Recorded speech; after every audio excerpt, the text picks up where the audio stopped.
morning, good evening. It is now, not even joking, 11:16 at night. My nose itches. I just got done working and I wanted to sit down and make this really quick video. At least I hope it's gonna be really quick. Because I found out today that I passed my other Praxis test. And if you've been watching my classroom observations a few weeks ago, I was really stressed because I was having to take these tests. I took one week and then another one another week, like the following week. So 2 Praxis tests in 2 weeks, and one of them was technically like 4 tests. It was 4 hours long, and the other one was like 2 hours long. It was ridiculous. So within like 2 weeks, I spent 6 hours of it testing, and a lot of nights staying at work until midnight, studying with people, anyone who was willing to read me questions and help me study. So I just wanted to kind of go over a few things with you guys about that. And first, just be excited. I passed the tests. So the 2 Praxis tests that I just took were my elementary core tests, which are pretty much the ones that it's math, language arts, and like English language arts, science, and social studies. I felt like it was like playing Are You Smarter Than a 5th grader? Like honestly, that's how I felt. And I passed them. On my math score, I actually got a score of like 193, which is like ridiculously high. All of them I got higher than what I needed to pass. So it was my goal to get at least 160 on all of my tests, and I did that. And then some with, I think, all of them. None of them were just at 160. So I exceeded my own goals and expectations for myself just because I knew I was going to be tired. I kind of honestly set the bar a little low for myself because I was so tired and I didn't want to put too much pressure and stress on myself. So I had to take, other than these 2 tests, I had to take a few other ones throughout my schooling at Western Governors University. I first had to take what's it called? It's called the Basic Skills Tests. And there's 3 of those. There's a reading, a writing, and a math. And so you have to take those before you can even go into the classroom to do your observation hours. Now that one was a doozy for me as well.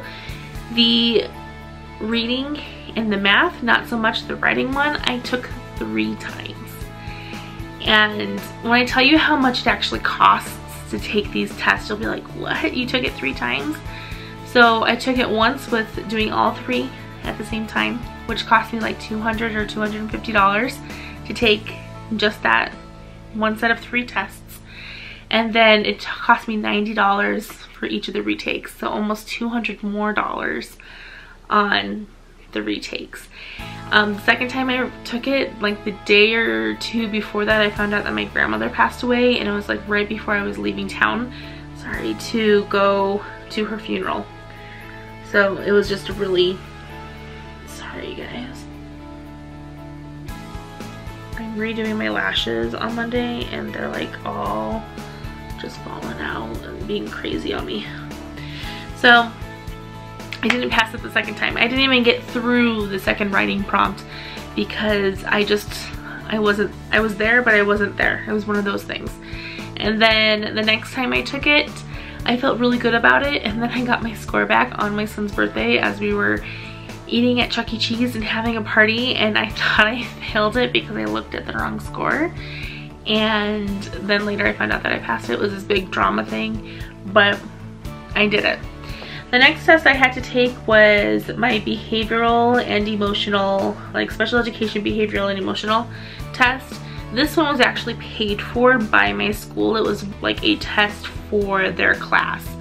So I didn't have to pay it unless I had to retake it, and then I would have had to pay it.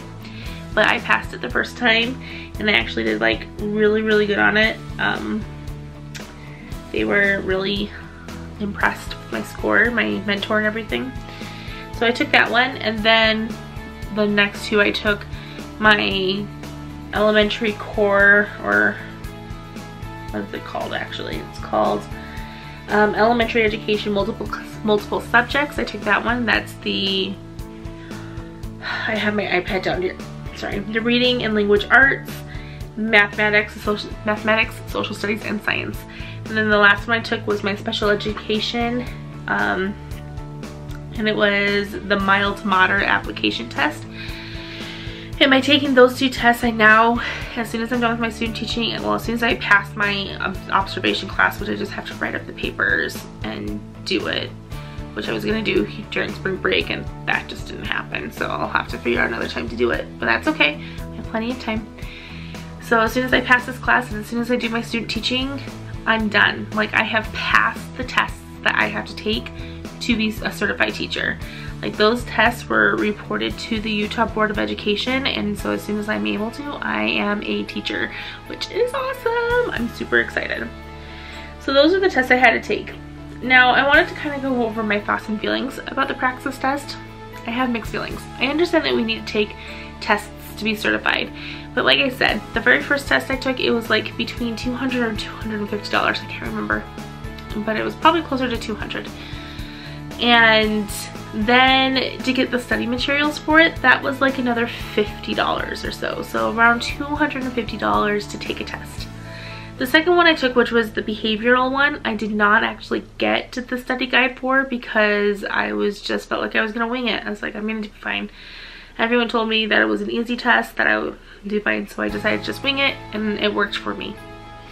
The last 2 tests, again, they were about $200 each. So far with just tests, that's $600 on tests. And then to get the study materials, again, it's like another $25 to $50.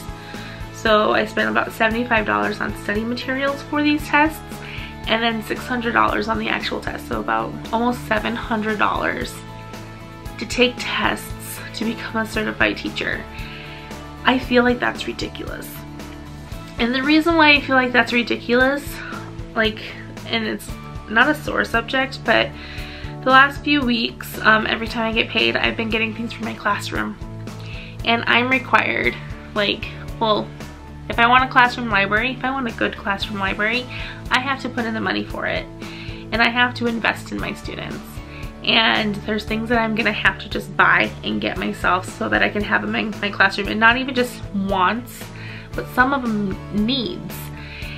I want to do flexible, and this is a want, I want to do flexible seating in my classroom, and I'm gonna have to go out and purchase everything for that.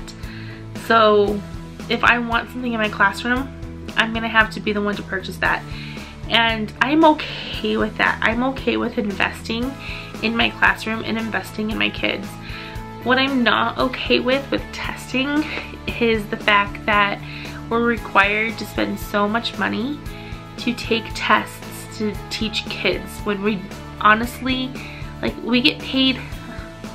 I don't want to say we don't get paid a lot, because a lot of teachers don't, but I also don't want to be like, we aren't paid a ton either. Like, it doesn't balance out. It really doesn't.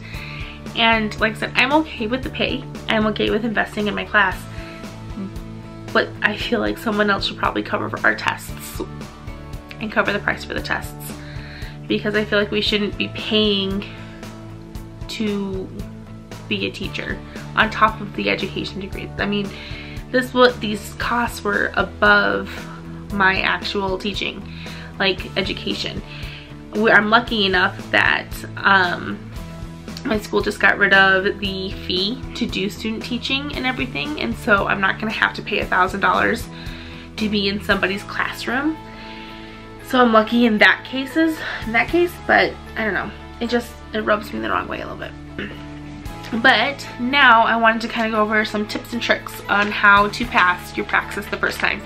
First of all, take your time on the Praxis. You are given a certain amount of time. Take it. I was not the best at this. I am one that studies and studies and studies and gets in there. I'm like, I'm gonna take all the time I need on this test, and I find out that I barely spend any time actually taking the test.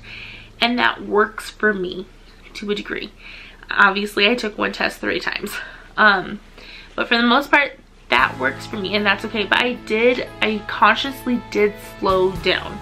I read the questions, I reread the questions, I made sure I felt good about what I was doing. If I was unsure about things, if you're unsure about a question, answer it to the best of your ability and move on, and don't stress about it, okay? To study for the tests, what I really do recommend doing, yes, it costs a little bit more, and I'm sorry it costs a little bit more, get the practice tests. Take it one time. You don't need to take it more than once. Take it one time. Print off all of the ones you got wrong. All of them. This was my special education, the mild to moderate ones. These are all the questions I got wrong. So then I knew what I needed to study. And it might not have been these exact questions on the test, but it was something like these questions on the test. And so then I stayed at work. Make sure you find time to study. The only time I really had to study was between 11 o'clock at night and midnight. And so that's what I did. I stayed at work. I either sat by myself and I studied these questions, or I gave them to somebody else to read the questions to me when they're not on taking phone calls, or I read the questions to them and had them guess it, and then I would read them the answer and explain why it was the answer. So I did it a bunch of different ways, but I took the time to study. I made that time. I made it a priority. And I recommend doing that. An hour, literally it was just an hour a day. It wasn't more than that. Sometimes it was less than that because I wouldn't get off of work until after 11. But it was an hour a day to study 5 days a week. I didn't do it on weekends. 5 days. And I did fine. And you could do fine too. I spent my weekend beforehand, I took the test and I printed it off, and then the week of the test is when I would actually study for the test. So that's how I recommend, honestly, going about it to take these Praxis. When you're in there also, like I said, slow down, take your time. There's no rush. It's not a race. If they give you little headphones or something to put on, use them if you need to, because you're gonna hear other people typing away on things. Because the way it worked for me, I went to, and it's how I'm sure it works at most places, I went onto the Praxis website, I scheduled my test, which I took here at the local college. I live in Logan, and so they have a center at the college, and so I would go in and I'd fill out this document that it was signing was really me there. They would use a metal detector on me, make sure I wasn't sneaking anything in, had to roll up my sleeves, make sure I didn't have any answers written on my arms, my inner pockets, you had to turn them out, and then you go sit in a room at a computer, and they had noise cancellation headphones. Nothing was coming into them, but they were supposed to like muffle out the sound. And sometimes it was really useful to use those because you just hear people typing, because everyone's taking different kinds of tests. And so if you just keep hearing people typing and typing and typing, it can throw you off. So if you need to use those, use them. It's okay. They even have the earplugs that go inside your ears, and I did use those a couple times when I was like, I really need to focus. I need to not be ADD, and I need to focus. Also, if you're able to take a break during your test, like a 4-hour test, take a break. Go out of the room. It's okay. You're going to be fine in between your tests. Go to the bathroom. Take a drink of water. It's going to be okay. That's kind of just, that gets you up and moving, get that blood circulating again, and getting you ready for the next test. If you go in and you take the test all the way through, you're gonna be really tired at the end of the test, which is what I think happened with my writing test. I was so tired at the end of that test that I could not focus anymore. I should have gotten up and I should have moved after one of my other tests to get the blood flowing and stuff like that. So those are kind of like my tips for taking the Praxis test. Know that you'll do fine. Yes, you can retake the test. It's going to be okay. And so any people out there getting ready to take these tests and everything, good luck if you've already taken them. Let me know about your experience. How did you guys do? And did you guys study? How did you guys prepare? We can kind of collaborate, and so we can pass this knowledge on to other people. So leave that kind of comment down below. If you're about to take it, tell me why if you're nervous or anything, let me know. Leave the comments below. And if you have not subscribed to this channel, please subscribe it and give it a thumbs up if you liked it. and I will see you guys in the next one. Bye.